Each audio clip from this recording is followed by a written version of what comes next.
Hey, welcome to Wednesday Wisdom for this week.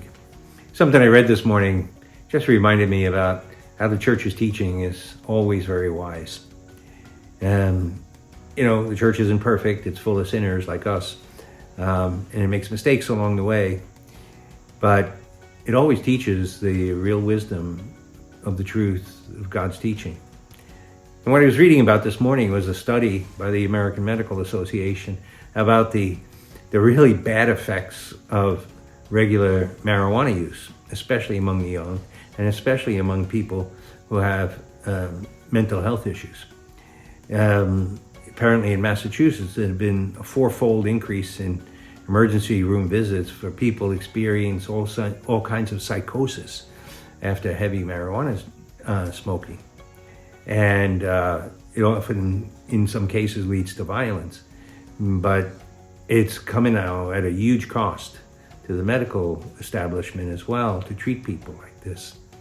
And church has always taught that it was a bad idea to legalize drugs, to make them so available to people, that the people that would suffer the most were the ones who were most vulnerable. And it made me just think of all the things that the church has taught that really are countercultural. They go against the spirit of the times and maybe what the majority of people want. But it was the same thing back in the 60s when Pope St. John Paul VI warned against legalized abortion, that it would lead to less respect for women. And hasn't that come true? Abortion, millions and millions, hundreds of millions across the world have been aborted. And do we have any more respect for women? Same thing with contraception. Pope St. Paul VI predicted it would lead to less respect for women. And now it's led to a tremendous fall off of population rates, so that the future of the world is uncertain with declining population. On an issue after issue, the church has always taken that prudent position.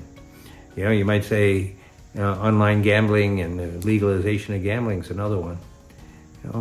The church always guards the truth and tries to protect the truth about the human person. And it's better if we listen than just disregard it.